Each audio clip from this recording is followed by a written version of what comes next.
Hey guys, welcome back to Andy's Corner. If you're already a subscriber, then you already know that Andy's Corner is that happy little place in the world where we sit back and talk about all kinds of stuff heating and air related. And there is all kinds of stuff to talk about. So if you are a subscriber, I want to make sure I say thank you. If you are new to the channel, I recommend go back after this video and watch some of the other videos out there. There's a little bit of variety of everything on there. So while you're there, go ahead and subscribe and make sure you hit the bell icon up there. That way you get notifications every time a new video comes out.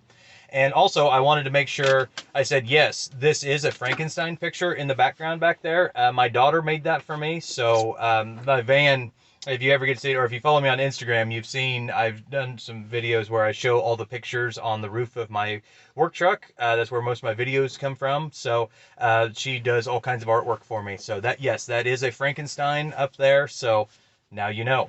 But as far as the heating and air stuff that we're going to talk about today, everybody always asks, how do you get a heating and air job? I mean, that's the important thing is if you want a job, how do you get that job?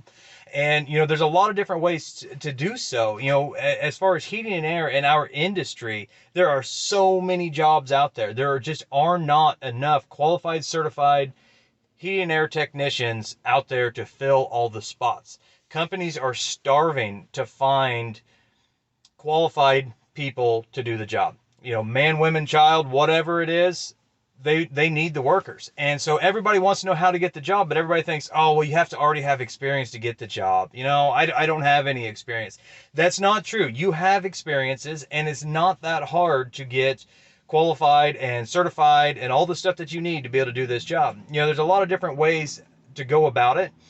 You know, for me personally, when I was 18, I needed a job. I needed a paycheck. I didn't really care what that job was at the time. I just needed a job. I needed a paycheck. Well, there happened to be a guy that needed some idiot to haul furnaces up and down basement stairs. And you know what? I'm that idiot. So, you know, that's how I got started. You know, I started there. I kind of liked the work, so I did a little bit more. I started out in install. I went to service work.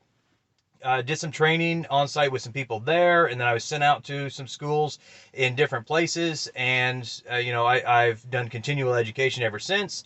But I did service for quite a while. I did sales for a little while, but I've always been pretty much a service tech. You know, I am a service tech at heart. But, you know, most of my training was on the job training. And, you know, 20 years ago, I had no idea that I was going to be doing heating and air for the rest of my life. If I still do it for the rest of my life, I don't know. I don't know what the future holds. But at this point, I've figured out that I've done heating and air long enough that I don't really know how to do anything else. So that works out great for me, right? I already have a good job. I already have a career and a profession that I'm in, that kind of thing. So, you know, on the job training worked for me. Does that work for everybody? I don't know. Depends on what kind of person you are. I've met a lot of people that go to trade schools. I am a big proponent of trade schools. I think that they give you a lot of your basis out there to get started. Most all areas in different states, different areas, whatever, you know, there are trade schools of some sorts that specialize in HVAC careers. So, you know, that's a really good way to start. Most of these courses are relatively inexpensive. I mean, in comparison to some of the schooling that you can go to out there. So most people can get into it. There are some grants and things out there, different states, different cities, things like that. There are grants to help you pay for this. So, you know, you can go to a trade school. I think trade schools are great to get you started. I think real world experiences give you a lot more, but it is an excellent place to start because everybody has to start somewhere. Like I said, I was that idiot that needed a job. I was that idiot, you know, I'm still an idiot, but, you know, now I do YouTube videos too. So, you know, I'm just a double idiot at this point.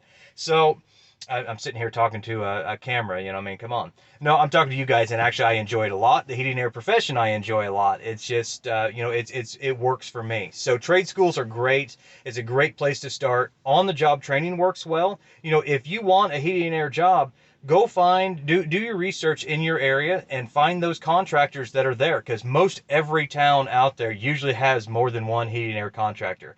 You know, there's a lot of contractors out there. So, you know, go in and talk to them. Tell them, you know, hi, my name's Joe Blow, and I need a job. You know, I want to see what it takes to get in here. So, you know, every contractor is going to have different expectations as far as, well, you need to have 5 years experience. Well, you don't need to have any experience. We train on site. Or you need to go to a trade school or have a certificate already or something like that.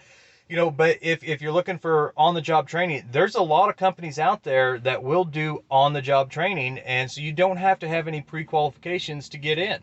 Now, granted, I'm not going to tell you that you're going to go out and make big money the first day that you walk in. But even if you go to trade school or you go to a community college or something like that, I'm not going to tell you that you're going to make, $105,000 the first year that you start your heating and air career. So, you have to be willing to work your way up. I mean, that's any job. I mean, that is just common sense out there anywhere. But, go out there, hit the streets, hit up those contractors and tell them you're a hard worker. You want to learn how to do the trade. What do I need to do to get started with your company? You have to be that go-getter to go get the job. So, there's plenty of people out there that hire and do on the job training, just the same as, trade school is a good place as well. Community colleges, at least in our area where we're here, there's a couple different community colleges that offer heating and air classes or courses. I think around here, I think it's a 2-year certification that you get. I think they do help you get all your EPA certification and steer you in the right direction if you want to be NATE certified and all that other stuff like that. The trade schools do that as well. But then if you're doing on-the-job training, there are some of those companies out there that they will help you get all that stuff too. So, for me, I lucked out in the industry. I really did. Like I said, when I started, I always tell everybody I started doing heating and air on accident. I had no intentions of doing heating and air all of my life. But I needed a job and somebody needed a worker and it worked out. Now I have changed companies. Since I started, I've worked for a couple different companies, and you have to look at, the company that you're working for and make sure that they have everything that you need, everything that you want in a company or in an employer, that kind of stuff. But that goes for any job, that's just part of it. But as far as finding that heating and air job, it's not that hard. Like I said, these jobs are out there all over the place. And if you find a contractor that says, well, you need to have 5-year experience and you really want to work for that company, go get a job somewhere else. Find somebody that doesn't require all that experience and get started and get your 5-year experience. And then, maybe you'll like working for that company, or now you've got a little bit of experience so you can go somewhere else. Because the great thing about heating and air, when you learn how to do all this stuff, it's up here. Everything I know about heating and air, it's up here. So, now that travels with me. That goes anywhere I go, as long as I don't forget it. I mean, I am getting old, so I am starting to get a little forgetful, but hey, whatever. But, that goes with you, and you can use those experiences anywhere. And after you have that experience, that's why I say, you can't be expecting to make huge dollars right off the bat, on year one. A lot of unions, you got to be an apprentice for so long and things like that.